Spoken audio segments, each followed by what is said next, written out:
And on that Champions League, let me transition and let's talk about the games that happened this week. Semi-finals. Let's start with the second game, and it ended 3-3. Let me start to you, Susu. So Inter Milan have been much criticized for their inability to score a lot of goals.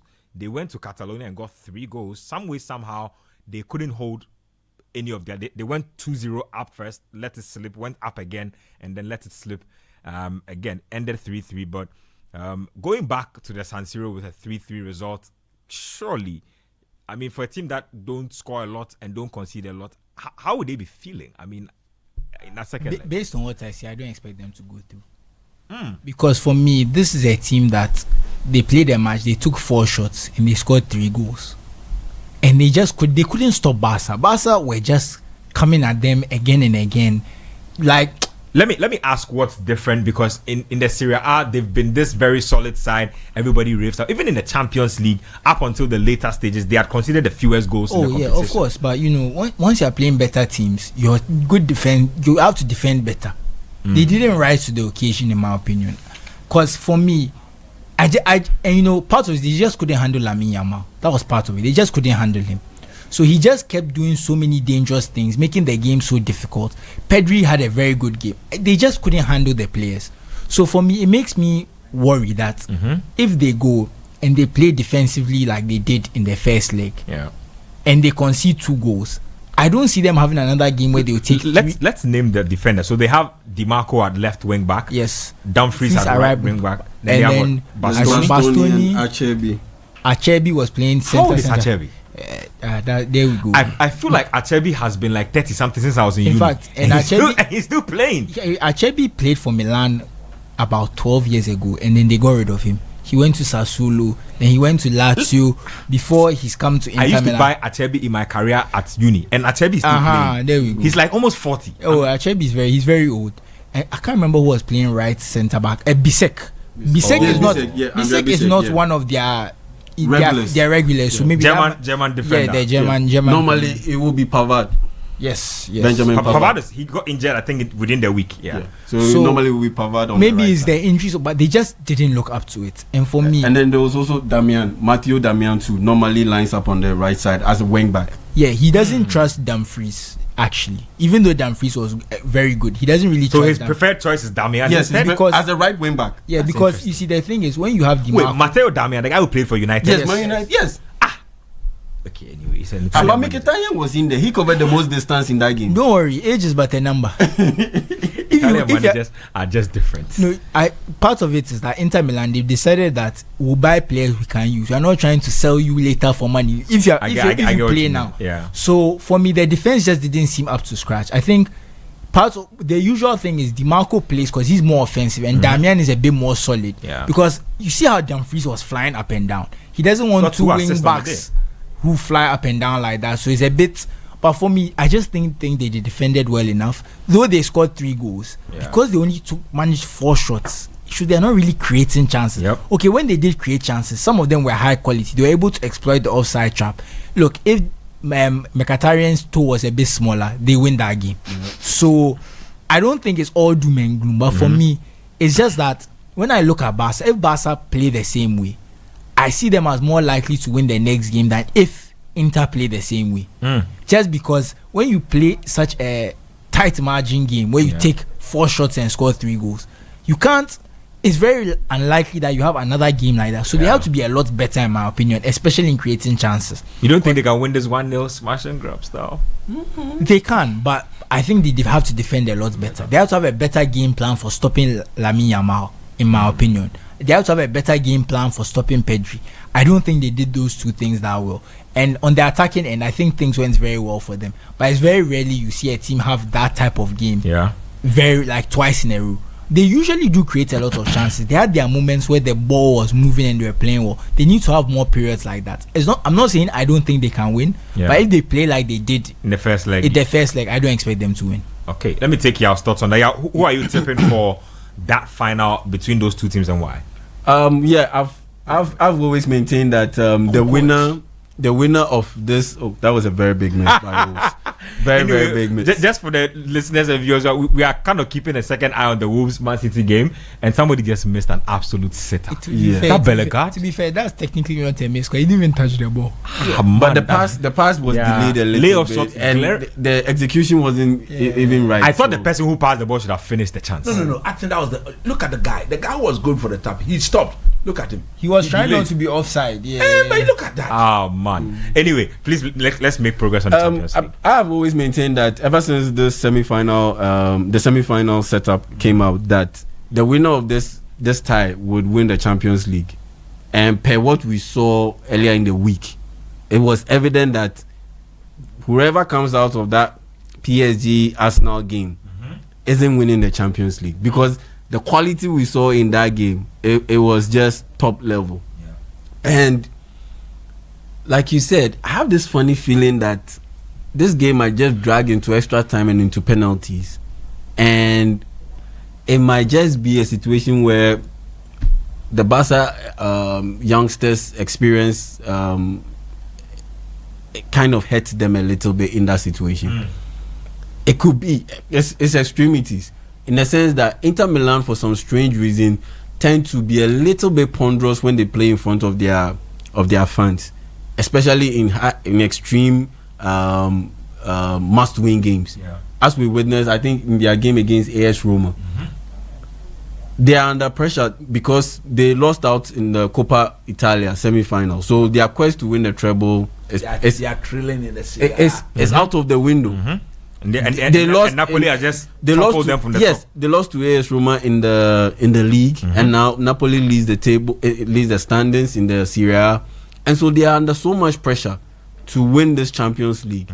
And looking at the way they crumbled defensively, which was pretty much their strongest point in their system, it makes me believe that it could swing to the extremities. Either they crumble, the pressure of playing and meeting the expectations of their Milan folks gets to them and they crumble, knowing very well that they are playing against a very talented quality team in Barcelona, or it just so happens that the football gods just go in their favor, and maybe the soul of Pope Francis gets on their side, the late Pope Francis gets on their side, and some way, somehow, they manage this game and they're able to pull a fast one.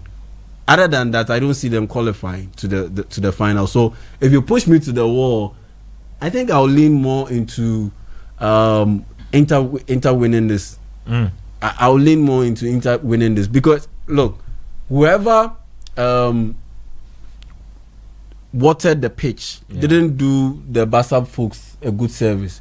Because look at the first goal that Marcos Thuram scored. Inigo Martinez slipped. But look at the second. Yes, and I'm saying that he didn't do them a good service, or maybe the so that the ball can be or maybe the boots that they were wearing, it didn't help them because they were slipping a lot. Look at the second goal that Dumfries scored. In the lead up to the goal, Koundé also slipped, because when the cross came in, he couldn't defend it because he slipped. And then there was a header, and Dumfries just smashed it into the net. But you can't take away from the quality that we witnessed. It was just a brilliant display, brilliant performance from Lamine Yamal to be able to get that crucial first goal, because that goal doesn't go in. Trust me, Inter Milan will ride it out the first half and be able to. I was upset with the defending for that goal. The goal was a special goal. I won't take anything away from it, but you see, which goal? The Lamine Yamal goal. I wish we had like a screen here so coach could have a look at it. They had a back line of 4 in place and another line of 3 in front of them, but some way, somehow, nobody was able to make a tackle. They just kept backing up until, but you know he's good. He's left-footed. The ball has opened up for him. He's definitely going to finesse the ball. That's what happened. Wolves are creating all the chances in the world, and they are still not able to find them. He says, But look, I think that goal reminded me. This is why I talk at halftime and full time, because during that match. I think that goal reminded me of that Saul Niguez goal for Atletico Madrid against Pep Guardiola's Bayern Munich. It was that kind of solo goal, left-footed, that you simply cannot do anything about it. Honestly, I won't blame them too much. I think you have been a bit harsh. I think you have been a bit harsh. It was just too quality. Sometimes they are just too good for you. I think it was just too quality. I think two truths can exist. I think Yeah. the goal That was, is also true. I think the goal was definitely brilliant, and that's, I mean, he deserves his flowers for the goal. But I don't understand why a back line of 4 and another line of 3, almost what 7 players, yeah. and nobody can do anything about it. Anyway. But like I said, I'm leaning towards Inter Milan. They were out of character in Spain. I don't expect them to be out of repeat character in Italy. that. Okay, so I have in one Italy. Barca, one Inter. Coach, I know where you're going, but tell me why your people will win the game. I think Inter Milan, they've been out of character for the past 5 weeks. Yeah, I can agree. They've not been themselves. Benketa, if you really watch the game, I was very disappointed in the two coaches. To be honest. How so? Look, this is a semi-final game. You didn't like the way it was going back, forth. I don't like that. Yeah. And semi-final games are games that tactically, technically, are usually not beautiful. When I say beautiful, they are usually not entertaining like that because of what is at stake. There's so much at stake that all our good works that we've put in To get this. to get this far, Yeah. we are just a step away On doing all of it. from The final. getting a full blast of the cup, and then we'd go and throw it away. And the one that disappointed me the most was Inzaghi, the head coach of Inter Milan. Look, they were in heaven's what? Paradise, or whatever you want to describe it to be. Paradise. They scored under what? Under 1 minute. Under 1 minute, Yep. 34 seconds. Yep. 34 seconds, you are in the lead. Yep. And they got the second goal. Dumfries. And then you got the second goal, Yep. 2-0. Obviously, the quality of the opposition will mean that they will come at you. Yep. They were wounded, and therefore they will show something. So what then do you do as a manager? You take the steam out of the game. Get your players to calm down. Because Barcelona now accepted the fact that it has to be chaotic. Yeah.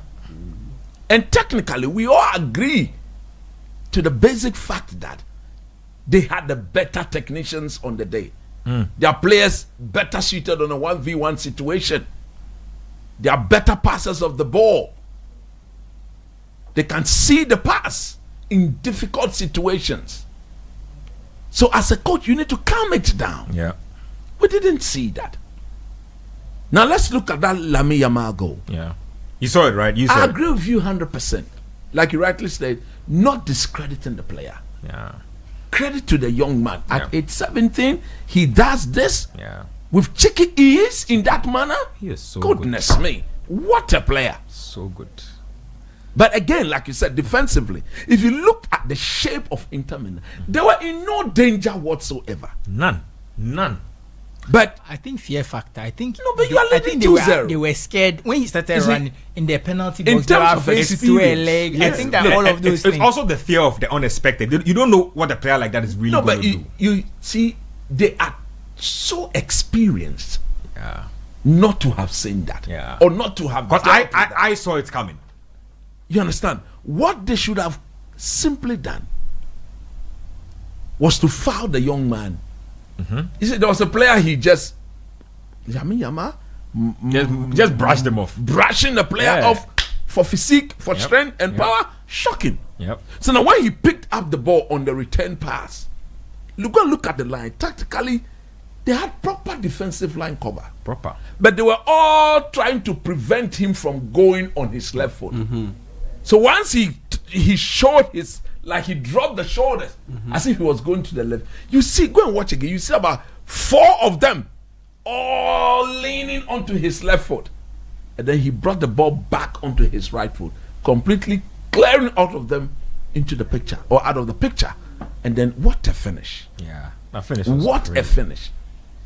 Even at 2-1, I still expected Inter at that stage now to calm down a bit. But rather go and watch the game again. At 2-1, they enjoy how chaotic the game became or was. So they were as us. And then the biggest culprit was their midfielder from Turkey. What's the name of Hakan Çalhanoğlu. Çalhanoğlu. Yes. Because of the Barca high line, he kept doing the long balls, doing the long ball. And you see, you can do the long ball, but you need to get it right. if you do the long balls and you don't get it right, then clearly you describe such situation as what 10 overs, and therefore you are inviting Barcelona to keep coming. It was a beautiful spectacle for the neutrals. But I enjoyed that Barcelona second goal. I think that was a proper. The Lamine Yamal dummy and the Rafinha. Yeah, that was a proper team. My that was the third one. That was the third second one. and the third one were proper team goal. The Ferran Torres, the Rafinha header for Ferran Torres. I enjoyed the second. You see, goal. the third. You enjoyed it. third I goal, enjoyed both the second and the third. The third goal was smashing. Smashing. In that second goal, go and watch the play. They passed the ball. I think they had close to over 20 touches. 1, 2, 3, 4, waiting for the moment. So Ferran Torres then showed up for the ball. Yeah, he ran from the. But once he showed up and he got ignored, you could see the pass from Pedri to Rafinha, and Rafinha's awareness and Ferran Torres's recycling of his run into the box where he was expected to be was absolutely brilliant. He lost Achevi. He completely lost Achevi. He completely it was the recycle. Okay, I showed up, it's not given to me. What do I do? Do I stay? But the ball has gone beyond me, and as a number 9, I need to recycle and get into the box. So watch him. When he got into the box, it was like all the Inter Milan players didn't see him coming. By the time they realized he was just doing a simple tap in.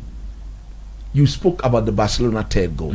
Absolutely brilliant from Rafinha. The ball from the corner, the dummy. And Inter, again, There was no one at the edge of it the was box. shocking to me because Yeah. you could clearly see that there was no way Barca was going to win that area tussle. Nope. Because that was Inter's strongest weapon on the day. They had their two most dangerous players At the edge of the box. And no In one fact, was, Rafinha was allowed to run all the way To into come and meet space. him. you know what made it even crazier? Lamine Yamal dummied the ball. So they are telling me that they were going to let Lamine Yamal get the ball And then mark face them. at the edge of the box. No. Or Rafinha. That was too naive and unacceptable. And for me, like I always said, if you defend like that, it's good you get punished. But in Ketia, you see, into that second leg, I agree with Susu that Barcelona will qualify. Do you know why they qualify? How so? If you watch the game, Barcelona themselves were so toothless from the left. Yep. They were clearly missing. Balde? They were clearly Alejandro missing Balde. Balde. And Balde will be back in the second leg. Manchester City are just taking the lead. When you Back don't take Kevin your De Bruyne. chances, when you Yeah. don't take your chances, that's what will You happen. understand? Barcelona will have Balde back. And again, Lewandowski is back. Because if you look at the game, if Lewandowski. They say he's a doubt, but it looks like No, Magbulabu they will massage things to make him play. Because if you look at that first leg, Yeah. Barcelona needed some presence in the box in terms of battling the crosses. They were never going to win any deep line cross or any cross into the box. So they were forced to play on the pitch. Everything will have to go on the ground. Yep. Inter will be missing their talisman, Lautaro Martinez. The news coming in from Italy that it will be a miracle to get him to play in that second leg. For Inter to win, I think they need to score first. If Barcelona had scored first and Inter open up to come and equalize, Yeah. they concede more. So they will have to win, they will have to score first and quickly coiled into their strength and play as a transitional team. The away goal rule that has been taken out has given us a perfect platform to enjoy these games. Because believe you me, if the Italians, if the away goal rule was still in application and the Italians had this 3-3, They are gone. they'll make the game ugly. They'll make sure the game will not be enjoyed. They will make sure it is nasty, unpalatable to the eye, and at the end of the day. But if the game in the San Siro were to end 0-0, you go to penalties. So somebody will have to come out. And my worry for Inter is that if Barcelona were to score first, and they are now required to come and restore the game back to bring it back, then they'll be leaving spaces in, and then you expect Barcelona to go and punish them. Yes, it is going to be the San Siro. They are the home team, but in recent times, because they themselves have struggled at home, I fancy Barcelona with the coming back of Bardi to give. You see, if Bardi plays, he gives Barcelona that extra movement or that dimension that they very unpredictable, crazy left back. But he's a very, very good player. Yeah, can easily be a left winger. So they will not only have Lamine Yamal to reckon with on the right, but they'll have Bardi, and they'll also have Lewandowski. And I think if Barca have those options where we can go right, we can go left, we can go through the middle, it even makes life even more extremely difficult for Inter. But having said that, Milan will have to play to their strength. And their strength is that they'll have to make it a physical battle. Physically, that is their best option. Get those set pieces and float those balls into the box. Because Barca again did show that they were not comfortable dealing with set pieces. That's why they conceded from 2 set pieces. So you want to play the game in such a way that more of your strength will be on the party or will be showcased on that day. So can they play to their strength? That is also very, very important. My last point has to do with Hansen Flick. You remember last week I said something that it's good to play the high line. But for once in the game against Inter, there has to be a clear balance between when to drop off and when to push high up the pitch. We saw, like Sosu rightly said, if McIntyre's toes were a bit shorter, an inch shorter, Inter Milan would have won that game. Because if you look at the timing of that goal, there was no way Barcelona was going to come back from that. And again, came as a result of what? The high line. So there's everything to play for. I just can't wait for Tuesday. And just to add a bit to the high line, there were so many moments where Inter could have broken the high line, but because it's so pressured, you could see that they delayed the pass more. Then the person has overrun it. So it's a high risk strategy. I mean, it's a fine margin. I think it's so different that it confuses players. That's the thing. But you see, if they played against it last week, you would think that maybe next week, having had 90 minutes to contend with it, they'll be a bit more measured, they'll handle it a bit better, and that's what I'm afraid of. So like coach said, look, if Inter play the same way they played, I said that as well, they're out. But there is a path for them to qualify for sure, which is why I understand why y'all thinks they'll go. Because if they play, Barca won't change their ways. If they the high line don't change if it. Inter play like the team we saw earlier in the Champions League that wasn't conceding goals, defensively solid, they're able to control the game when they have to, they're able to kind of make it chaotic when they have to. I think they have a very good chance of qualifying. But their first leg performance, actually, their score flattered them, in my opinion.